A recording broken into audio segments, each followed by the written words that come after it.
Week 1 of the NFL season is in the books. Let's talk about what happened, because if I don't troll the league, who will?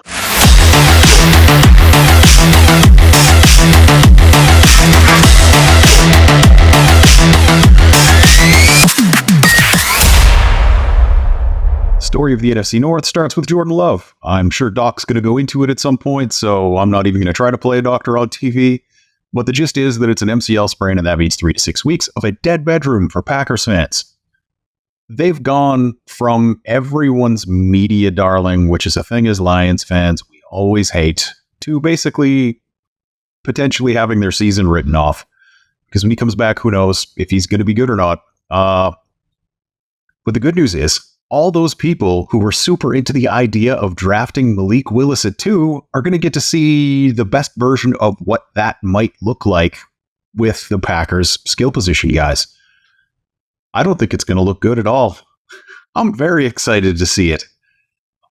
As far as week 1 goes, the Packers lost the game, but that's definitely not the loss that matters. Without their quarterback, this is not a playoff team. And guys who might be able to come in and pitch hit for them in the event that their terrible quarterback room can't get the job done would be like Ryan Tannehill, Mike White, Blaine Gabbert.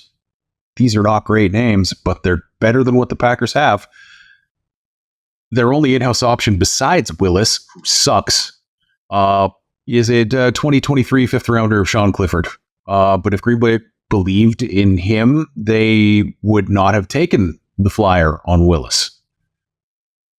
You might get like a Josh Dobbs effect here. I guess that's the one thing Packers fans could theoretically hold out for, is their offense is going to have to look so completely different because Malik Willis can't do quarterback things that they might get some kind of boon from this very briefly until teams figure out what their offense looks like with a running back playing quarterback.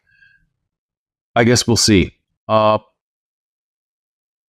defense got their ass handed to them by the Philadelphia Eagles for 34 points, and that Eagles offense looks like they are going to be a problem all season, but I will get to them later. The Packers did force 3 turnovers, though, but in the end, they couldn't stop Saquon Barkley, and that very likely means they're going to struggle against the Lions running game when we get there, so I'm very excited by that. It's a new defense with some guys on the other side playing in an offense that has a new coordinator, and they were going up against incredible talent. So I guess you could, theoretically, if you wanted to, make excuses for them. I'm not going to. It was bad, but I don't think we can write the Packers defense off. But I also don't think they're a defense that's going to carry them through Jordan Love's injuries. The Packers are fine. Green Bay is 4th in the division because everyone else won and they lost, but they might not even have the worst quarterback situation in the division going into week 2. Caleb Williams isn't good yet. He's got all the talent in the world, but the Bears won their week 1 matchup with the Titans in spite of Williams, not because of him. All the Mickey Mouse college bullshit in the world can't get you around 300-pound defensive tackles that are faster than you are. Welcome to the NFL, kid. DeAndre Swift in his Bears debut averaged 3 yards per carry. Caleb Williams averaged 3 yards per carry. Stalwart Khalil Herbert averaged 2 yards per carry. And that's because the Bears' offensive line could not bully the Titans, and there was no credible threat from the Bears' offense in the air at all. Swift was their leading rusher. He had 30 yards on the day, and DJ Moore was the team's leading receiver with a whopping 36 yards. Williams' debut involved completing less than half of his passes, taking game-killing sacks you just cannot take as a professional, and throwing for a measly 93 yards. With a Pro Bowl and first-round laden receiving group. For those counting such things, Jamison Williams has 28 more receiving yards than Caleb Williams has passing yards. And until that number isn't comparable, you're going to get that update every week here. Another update you're probably going to get every week is that Justin Fields currently has 63 more passing yards and 42 more rushing yards than Caleb Williams. On a per-game basis, whether Williams gets ahead of Fields is probably the thing that's going to determine whether or not Matt Eberflus has a job in 2025.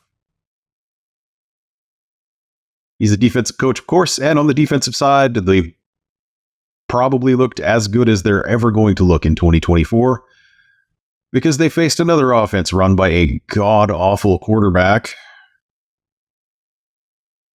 Once god-awful quarterback prospect, Will Levis. He's enough of a turnover machine that you have to wonder if that was the purpose that the good Lord put him on this earth for. Bears picked him off twice, and he could just never get comfortable. The Bears got pressure from all over the place, and the Titans weren't able to get anything going, but the Titans' offense is legitimately terrible. And that's why the Bears won their game. Speaking of bad quarterbacks, it turns out if you put a good offensive play caller and an incredible group of skill position players around him, then have him play the New York Giants and squint really, really hard, Sam Darnold almost looks like a real boy. Real quarterback. Darnold only threw one pick on the day, and that was enough to propel the Vikings to 28 points. What? Oh, they got a defensive touchdown? Anyway, the real offensive MVP of the game was Aaron Jones, who averaged 6.7 yards per carry on the ground on his way to 94 yards. Only one receiver had more than 35 yards for the Vikings. And that makes perfect sense because I would throw to CJ Ham and Johnny Munt almost as much as I threw to Jordan Addison too. TJ Hawkinson is still out. He's not likely to play until they get to us, and that'll give Kirby Joseph another shot at his knees.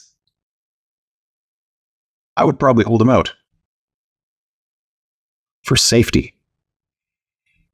The Vikings defense put up 5 sacks as the Giants just did not have an answer for Brian Flores' pressure packages, and their quarterback is Daniel Jones, which also helped the Vikings get 2 interceptions. In all seriousness, though, the Vikings did dominate what appears to be one of the worst teams in the NFL for 4 quarters and did not allow a single touchdown, which is always impressive against any NFL team.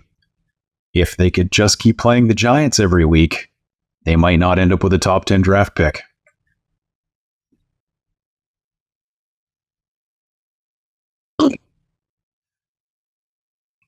Delicious. Here's some highlights for around the NFC. The Cowboys stopped the Browns, who continue to be punished by the Almighty for being a safe haven for players who have to go door to door in their neighborhoods and report the fact that they're on lists. Cowboys D forced 7 punts, put up 6 sacks, and picked the civil court sex offender twice on their way to a 33-17 win. CeeDee Lamb definitely earned his money with 86 yards from scrimmage, and Brandon Cooks continued to put up just enough stats to fool people into thinking he might be their team's answer next year with 40 yards and a touchdown. Zeke Elliott had 4 yards per carry, which at this point in his career is probably one of the good days. And the highest paid QB in the league threw 1 touchdown pass, under 180 yards. All of that mediocrity led to 33 points? Man, the Browns are far. The Buccaneers put the Commanders in a box, and then put that box in a slightly bigger box, and then buried that bigger box in a very deep and dark pit. It turns out Baker Mayfield wasn't a product of Dave Canales, the poor bastard who wasn't smart enough to turn down the Panthers' head coaching gig. Mayfield threw for 4 touchdowns and 289 yards in Week 1. Chris Godwin and Mike Evans had good days, and running back Rachaad White tore up the Commanders in the short passing game. He only averaged 2 yards per carry on 15 carries, so the Bucs definitely have something to fix there, but against a defense that couldn't cover a wall with paint, couldn't apply enough pressure to put in a thumbtack, and couldn't stop the runs with Pepto, the Bucs look like they might have a pretty good offense this year. The Commanders suck as much as their name, again in 2024. It's a thing we hopefully can continue counting on for the rest of eternity. The Saints victimized the poor little Carolina Panthers. It must be truly terrible to have the worst owner in football now that Daniel Snyder doesn't own the Washington team. Like, when people are just straight up turning down interviews because they don't want to work for the unhinged weirdo that owns your team, that's gotta be the worst as a fan. The Panthers suck, They will always suck. There is no light at the end of this tunnel because their owner overrode the coaches and GM to force the selection of a 5'10", 180-pound quarterback, who also sucks. The Saints got the draw to be the team that would beat the hell out of them this week. Very impressive performance on both sides of the ball, but there's no reason to think that it's going to continue beyond week 1. And nothing else in the NFC was interesting to talk about. Here's what you need to care about in the AFC as a Lions fan at this point in the season. Chiefs are still good. Ravens are still good. Bengals aren't very good. Steelers are going to win 9 and be the last wildcard team again. Bills' defense is terrible. The Texans are going to be a problem again. Anthony Richardson still can't hit an 8-yard pass in the middle of the field with more accuracy than me, but he can hit a 65-yard bomb in stride once a game, which will keep people who don't know their ass for their head convinced he's good. The Dolphins look meh. The Raiders are a joke. Chargers are basically the Lions if they still had Matthew Stafford. And the Broncos made a terrible choice at quarterback, which will end that regime's time in that city. The game hasn't even happened yet when I'm recording this, but I just wanted to throw in a little shout out to all the people who were super furious when Dan Campbell was hired over Robert Saleh. Take your L. Take your L.